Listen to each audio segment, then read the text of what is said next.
Okay, so yung mga pare ko, so yun, nagdi-deliver na tayo ng Shopee today. Okay, Shopee natin. Ayan. So, pinalit ko muna yung sidecar kasi medyo marami akutin natin. Okay, tara samahan nyo ako mga pre. Let's go!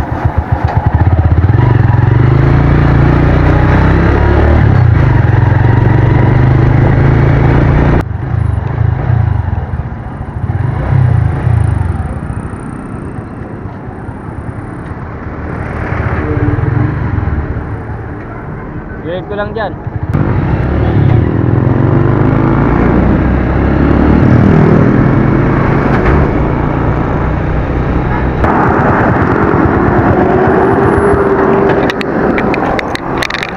Okay mga pre, unang deliver.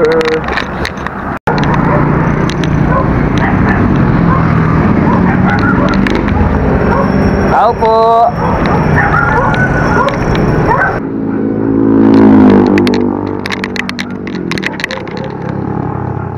Pwede mo?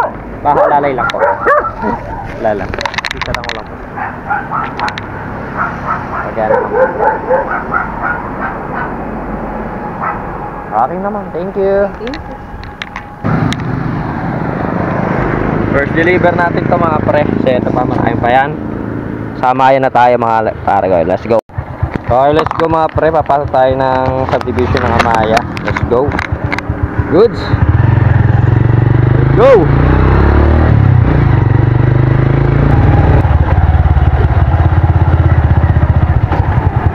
Sir, morning. Sir, deliver lang po Shopee.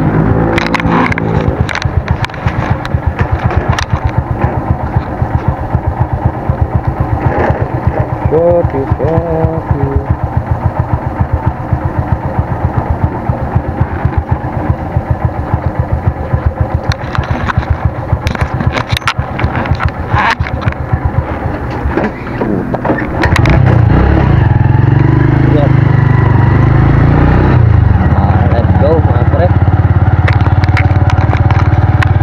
Mga pre, papasok na tayo ng Amaya. Okay. So maganda yung tanawin dito eh. Kaya video lang tayo rito.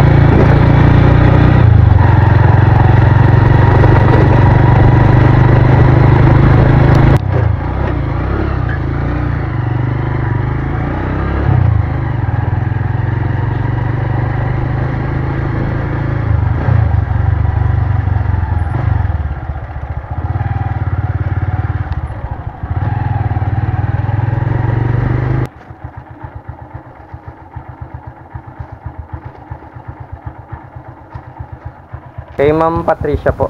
Magkano po? Check ko lang po. 206 po ma'am. Ma'am, pwede okay na may barya kaya? Barya lang. Nabuo kasi pera ko. Nabuo kasi pera ko, men. Thank you ma'am, barya. Bigyan po kayo. 49. Okay.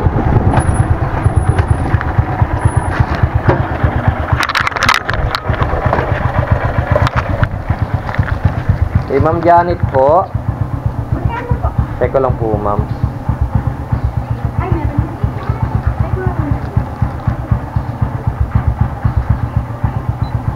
₱50 lang po, ma'am. Tira ko lang. Wala pa. On the way na yun.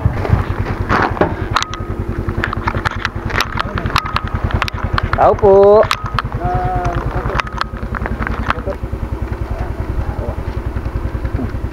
Ipit mo lang sa'yo, sir.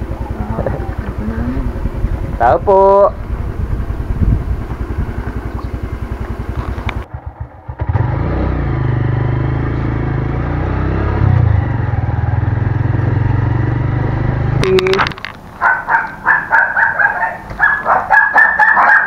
Ma'am Rhea po, dito po. Ubusan tayo ng barya mga pre. Grabe. 72. Gila, ikot. So, 30. Kaya yun sa mga pare ko, yun ang mahirap dito pagka sa subdivision nagdi-deliver. Mahirap kasi yung barya mga pre, kaya yan, hanap muna tayo ng barya, deliver ko muna iba. Bali, babalik ako yung 32 pesos dito. Okay, let's go.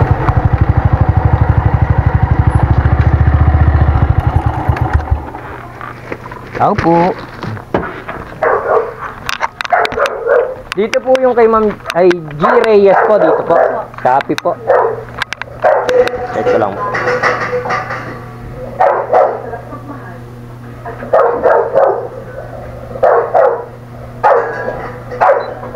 $763 po. Wala po yung limang pera.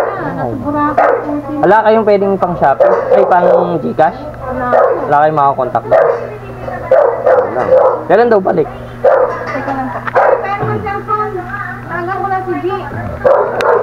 Ako baka may pang Gcash na lang para iwan ko na lang po sa inyo. Okay yun mga pre. Yung mga pre, isa pa sa problema ng mga rider Shopee, yung pag nag-out of town yung mga customer, so wala silang iiwan pera rito ngayon. I-reschedule na lang uli namin. Pinababalik pa tayo bukas, yan natin kung mababalik bukas yung parcel, babalik natin sa hub to mga pre. Hanapin lang natin yung isa pang ano po, de-deliveran natin mga.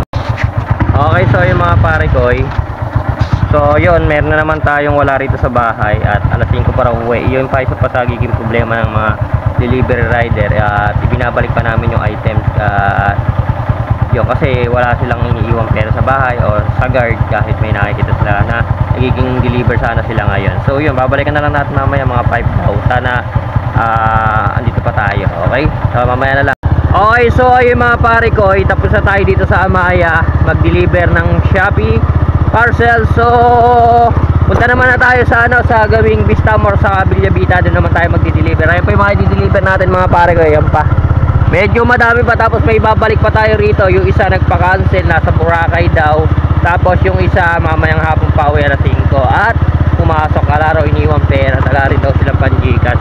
Ayun. Yung iba, yun nga nagiging problema talaga ng mga rider pagka umalis yung mga customer sa bahay tapos di sila napag-iwan ng pera pambayad, tapos hindi rin ala rin sila pan Gcash, kaya obligado minsan ibinabalik namin sa hub.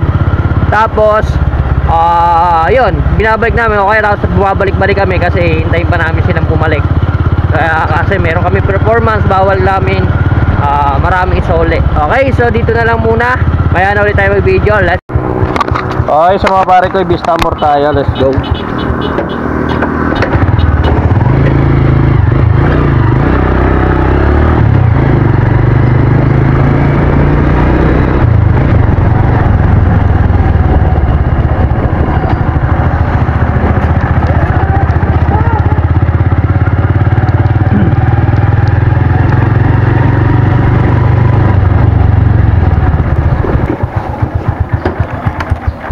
Tao po, Shopee.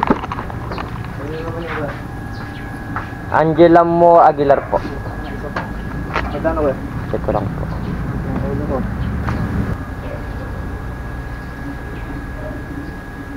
130 po sir. Thank you. Ma'am Lorna po. Bayad na po kay Ma'am Lorna. Yung sa inyo Ma'am 197 po. Tapi kay Ma'am Lorna po muna. Tapos, inayin ko lang sa inyo. Sira ko lang.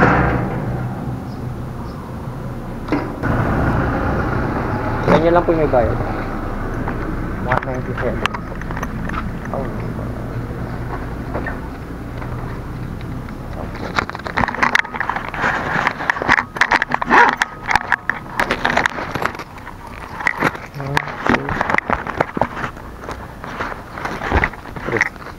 Oh, $303 po.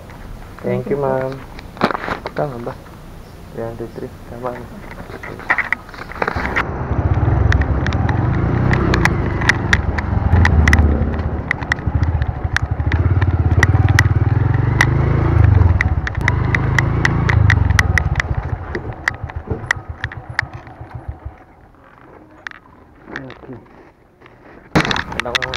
Ma'am Roja, Sir Rojan po dito po. Shopee po. Teka lang po. Okay mga pre, dito naman tayo ngayon sa Bella Vita naman mga sir.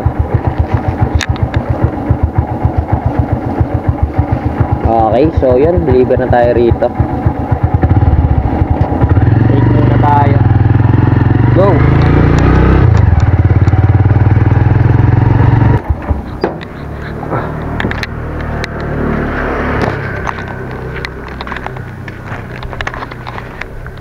Ay, may na pala to. Tayo.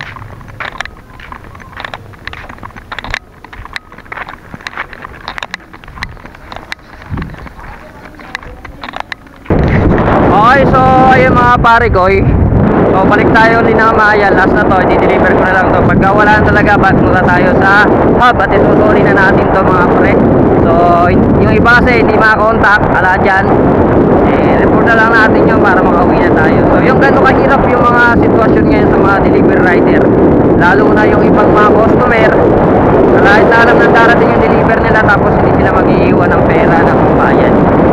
Okay, bali pinababalik-balik nila yung rider, kaya yun nangyayari, nasisira yung performance ng mga rider kahit na i-deliver naman sa bahay.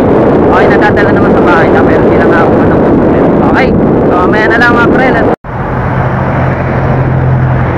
Okay, so ayun mga pare ko, basta tayo mag-deliver. So mag-ano lang tayo, babayad na tayo sa 7-Eleven mga pre. So yun, dito na lang tatapusin yung video. Thank you so much sa pagsama nyo sa pag-deliver ko ngayong araw. Thank you so much. So dito na lang yung video natin mga pre. Okay, let's go.